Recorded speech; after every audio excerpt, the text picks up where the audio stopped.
A Copa do Mundo tá chegando e o sonho do Hexa tá vivo, né? Como sempre. Só que nesses 24 anos, desde a última conquista, essa é a vez em que a seleção brasileira chega à Copa do Mundo com muito mais desconfiança por parte da torcida. Por mais que na última edição já existisse um burburinho, talvez em 2018 algumas pessoas também já tivessem, sem acreditar tanto assim na seleção, nada chega perto do que a gente tem hoje. E nesses 24 anos a gente teve seleções que chegaram como favoritas para a conquista da Copa. Teve edição que parecia que a conquista do Brasil era certa, mas é Copa do Mundo, né? Ela é traiçoeira. E o mais bizarro disso tudo, e o que eu quero falar sobre hoje, é que a seleção de 2010, a seleção do Dunga, foi o mais próximo que a gente teve de conquistar o Hexa. Você não acredita? Então vem comigo que eu vou te falar sobre isso hoje. Então, para começar, eu quero tirar o elefante branco da sala. Aquela seleção maravilhosa que todo mundo fala. Se você for mais novo, você já deve ter visto alguém falar daquele time do futebol raiz, quadrado mágico, Kaká, Ronaldinho, Ronaldo, Adriano. Só que isso é lindo na memória das pessoas. Mas quem viveu sabe, aquela seleção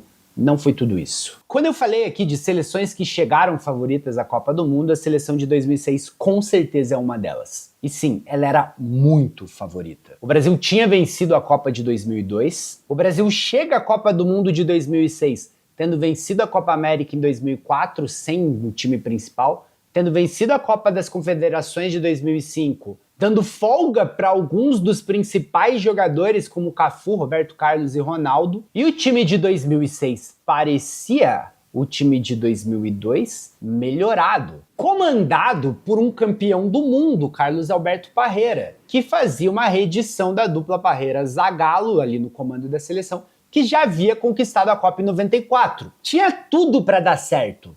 Certo? Errado. O Brasil cai num grupo fácil naquela edição, com Croácia, Austrália e Japão. Vence a Croácia por 1-0 na estreia, vence a Austrália por 2-0 na sequência, e na última rodada pegou o Japão, onde se deu ao luxo de colocar um time reserva ali para jogar. E fez naquele momento a melhor partida até ali na Copa, com os reservas, um 4-1. Mas foi uma seleção que passou de fase deixando muita desconfiança. Nas oitavas de final, o adversário era a Gana. E ali até veio uma pequena ilusão de que a seleção poderia estar virando a chave. Um 3-0, com o Ronaldo se tornando o maior artilheiro da história das Copas, time jogando um pouco melhor, e enfrentaria na sequência a França, que também não fazia uma grande Copa do Mundo. A França, que já havia sido uma decepção em 2002, não vinha bem em 2006, quase caiu na primeira fase, passa e elimina a Espanha nas oitavas. E aí eu nem preciso dizer da partida pífia que o Brasil faz contra a França nas quartas de final. É eliminado num dia em que o Zidane põe o Brasil no bolso, e o futebol raiz naquele dia,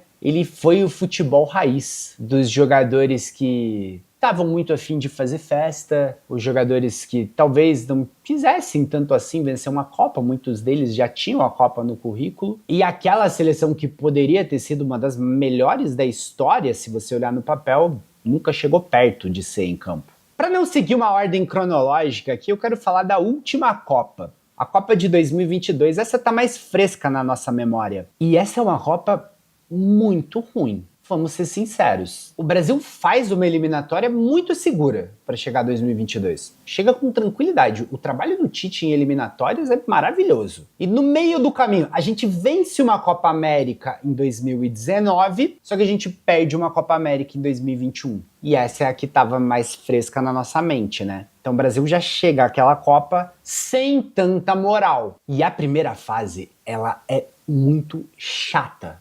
Ela é chata de assistir. Os jogos do Brasil, eles foram chatos. Bom, primeiro vamos falar do grupo, né? O grupo tinha Sérvia, Suíça e Camarões. A Sérvia entra em campo só para se defender. Tudo bem, você pode ter um ponto. Só que o que incomoda no Brasil nessa Copa é a dificuldade em furar essas retrancas. Então a Sérvia entra só para se defender. Tá, e aí? A gente não consegue superar isso? A gente até conseguiu. O Richarlison, inclusive, faz um golaço de bicicleta. Um gol que talvez vai ser o gol mais bonito da carreira dele. Na sequência, a gente pega uma Suíça e enfrenta o mesmo problema, uma Suíça fechada, que vem para não deixar o Brasil jogar e vence com 1-0, gol do Casemiro. Beleza, a classificação garantida nessas duas primeiras partidas. Só que o Brasil não jogou nada. Nada. Uma seleção muito abaixo do que havia sido nas eliminatórias. Vem a terceira partida contra Camarões. E aí a gente se dá o luxo de poupar. E também nos damos o luxo de perder, porque o Brasil perde para Camarões por 1-0. Inclusive, essa é a primeira derrota do Brasil para uma seleção africana em Copa do Mundo. Nas oitavas de final, uma seleção que não veio para se defender. A Coreia do Sul, a Coreia gostava de atacar. Não era uma seleção com essa vocação defensiva.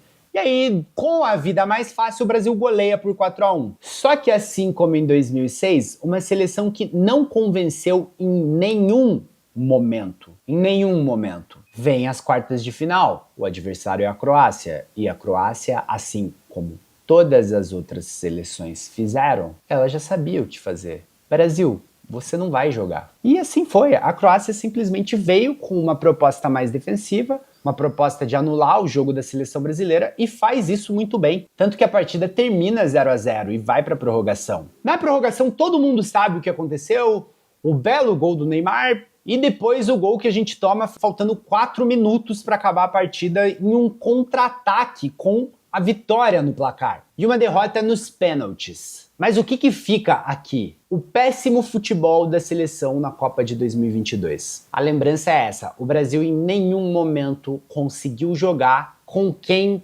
foi para se defender. A Coreia do Sul veio para nos atacar e ali a gente conseguiu fazer um jogo legal. Mas tirando isso, foi uma Copa muito abaixo. E é difícil de acreditar que aquela seleção poderia ter ido mais longe, se tivesse passado para a semifinal, poderia vencer uma Argentina que já havia vencido a Copa América aqui mesmo dentro do Maracanã. Eu vou voltar para 2018 e não para 2014, porque apesar do 7-1 em 2014 a gente bate numa semifinal, mas eu vou chegar lá daqui a pouco. Em 2018 a gente teve, por coincidência, Suíça e Sérvia no nosso grupo, assim como em 2022. A terceira seleção foi a Costa Rica. E o Brasil estreou não contra a Sérvia, mas contra a Suíça, em um empate por 1-1. A Suíça, que é uma seleção que tradicionalmente, ou pelo menos de uns 15 anos para cá, tem sido uma seleção muito forte defensivamente. E assim foi contra o Brasil, marcando muito bem, mas essa seleção de 2018, ela me parecia ter mais repertório ofensivo do que a seleção de 2022. Mesmo não tendo o Neymar fazendo a sua melhor Copa, talvez 2018 tenha sido a pior Copa dele, mas talvez seja a Copa em que ele mais tem companhia. Então ele tem do lado um Felipe Coutinho, um Douglas Costa, até um Renato Augusto, Paulinho, jogadores que corresponderam com o Tite. E o Brasil empata em 1-1 com a Suíça na estreia, vence a Costa Rica por 2-0 e vence a Sérvia por 2-0.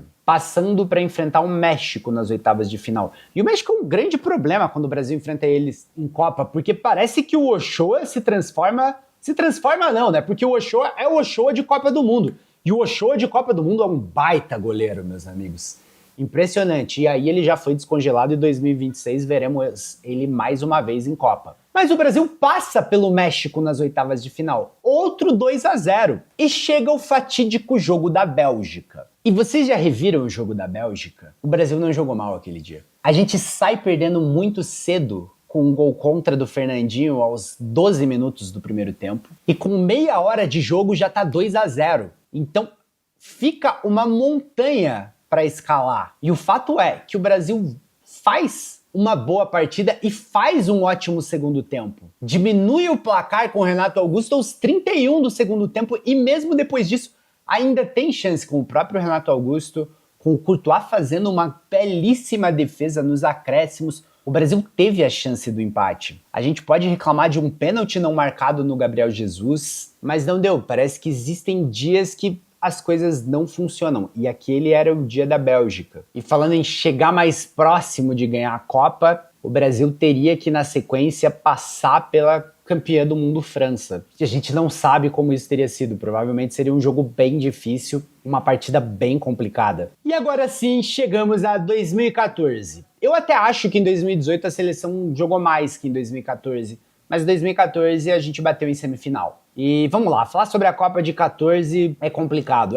E se você for ver, é engraçado como os adversários se repetem aqui, ó. Já falamos de Brasil e Croácia em 2006, então pegamos a Croácia no nosso grupo em 2014. Pegamos o México também no nosso grupo em 2014 e Camarões. A estreia é contra a Croácia, num 3-1. A segunda partida é contra o México. E, de novo, o Ochoa foi o Ochoa de Copa do Mundo nesse dia. O Ochoa faz uma bela partida, um grande jogo. Segura o 0-0 no placar. E na terceira rodada, o Brasil goleia Camarões por 4-1. A sensação que a Copa de 2014 dava na primeira fase é que o Brasil ainda não tinha feito nenhum grande jogo. Até porque o 3-1 da Croácia não é uma grande partida, o 0-0 com o México obviamente também não é, e Camarões não foi um adversário à altura. Então vem as oitavas de final contra o Chile. E aqui o Brasil poderia ter sido eliminado ainda na prorrogação. Eu já fiz vídeo sobre isso, lances que poderiam ter mudado a história. O Pinilla perde um gol no finalzinho da prorrogação que daria a vitória para o Chile. E a gente vai para os pênaltis. É o famoso jogo em que o Thiago Silva chora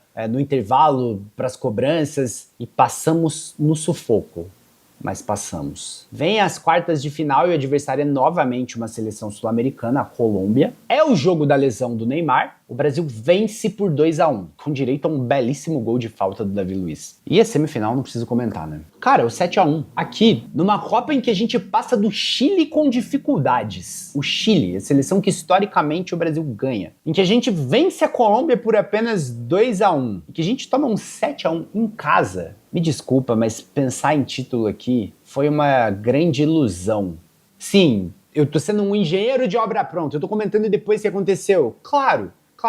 Algumas pessoas à época talvez tenham enxergado isso, mas o torcedor que tá ali no emocional muitas vezes não, e você não vê. Mas o Brasil não tinha condições de vencer aquela Copa. Quando a gente pega a escalação daquela seleção, quando a gente pega o futebol que aquele time praticava, e principalmente quando a gente perde o Neymar e perde um Thiago Silva para semifinal, fica claro que não. Talvez o teto daquele time tenha sido atingido batendo uma semifinal. Era aquilo. Claro, não era para tomar um 7-1, não era para tomar 3-0 alguns dias depois na decisão do terceiro lugar, mas também não era para ser campeão. E aí eu chego no meu ponto. Copa de 2010. Seleção do Dunga. Eu tenho um vídeo aqui no canal sobre erros de convocação, jogadores que não deveriam ter ido para a Copa, e acho que eu tenho alguns jogadores que eu comentei na seleção do Dunga, e acho que isso custou caro. O Dunga erra em se apegar a jogadores que foram bem com ele naquele ciclo, mas que já não rendiam a mesma coisa em 2010. Só que essa seleção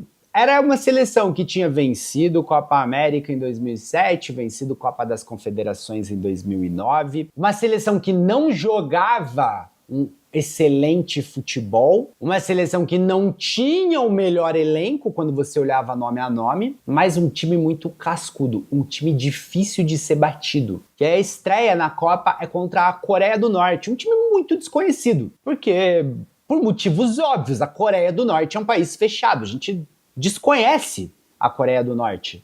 E aí o Brasil vence por 2-1. Na segunda rodada, nós enfrentamos a Costa do Marfim. Talvez a melhor seleção da história da Costa do Marfim. Ah, isso não é grande coisa. Pô, talvez olhando hoje você pense isso, mas era uma Costa do Marfim forte, uma Costa do Marfim de Kolo Touré, Yaya Touré, Didier Drogba, Salomão Kalou, Emmanuel Eboe. Existiam grandes jogadores de grandes times europeus. Todos os jogadores que eu citei aqui jogaram uma final de Champions League. E o Brasil vence aquela partida por 3-1. Aqui vem um problema, porque é quando um dos principais jogadores, o pilar daquele time do Dunga se machuca, o Elano. Que também, quando a gente fala que o pilar do time era o Elano, você fala, você tá brincando com a minha cara. Mas era. E quando a gente começa a perder jogador, é que aquela convocação não tão boa assim pode cobrar seu preço. Chegamos na terceira rodada, enfrentamos Portugal, 0-0, o Brasil já classificado em primeiro lugar. Passa para as oitavas, o adversário, o Chile. Tá em crise? Chama o Chile! E mais uma vez o Brasil atropelou o Chile. 3-0, uma grande partida, uma seleção que até aqui fazia uma Copa segura, uma boa Copa. Uma Copa como havia sido todo esse ciclo e que já estava nas quartas de final, onde enfrentaria a Holanda. E se você assiste o primeiro tempo de Brasil e Holanda e não assiste o segundo, você fala o Brasil se classificou. Pô, eu tenho certeza, o Brasil passou de fase, porque é o jogo de uma equipe só o primeiro tempo.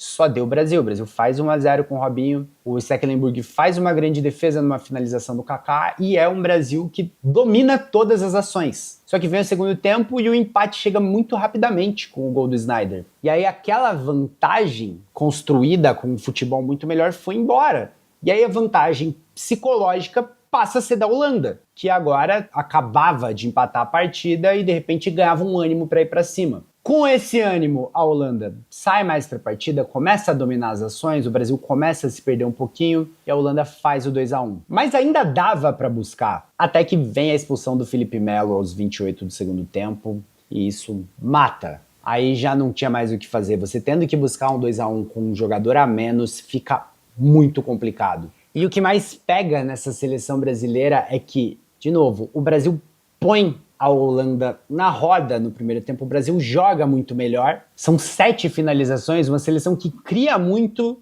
e que faz um segundo tempo em que parece que esqueceu o futebol e que no momento que precisou de força do seu banco, faltou jogador. E aí é uma pena, porque o adversário da Holanda na semifinal é o Uruguai. O Uruguai é uma seleção que o Brasil estava acostumado a enfrentar, uma seleção que provavelmente a gente venceria. E numa eventual final contra a Espanha, você pode pensar que, nossa, é a Espanha da geração de Busquets, Xavi e Iniesta. Talvez o Brasil fosse o pior adversário para aquela Espanha, porque era um time que se defendia muito bem e que tinha uma saída no contra-ataque rápida e que poderia justamente explorar o jogo de posse espanhola, de posse, mas que às vezes encontrava dificuldade em furar defesas e numa saída rápida o Brasil poderia chegar ao gol. Mas nunca saberemos, a gente não enfrentou a Espanha na final da Copa das Confederações em 2009 porque eles perderam a semifinal para os Estados Unidos. E em 2010, quando esse teste poderia ter acontecido numa eventual final, o Brasil era uma seleção favorita para chegar, um apagão no segundo tempo, uma expulsão que impediu uma reação e um banco mais fraco do que ele poderia ter sido, nos impediram. Mas essa seleção era a seleção que poderia ter chegado mais próxima de trazer o Hexa. Vocês não concordam comigo? Você que viveu toda essa era, que acompanhou todas essas Copas do Mundo, para você, qual foi a seleção que você mais acreditou? E qual delas você acha que mais teve chance de realmente trazer o Hexa? Deixa aí nos comentários. Eu sou o Gui Galdames, você tá no meu canal, e se você ficou nesse vídeo até agora, não esquece, né? Deixa o seu like, se inscreve no canal, clica no botão hypar, me dá uma força e fica aqui meu grande abraço.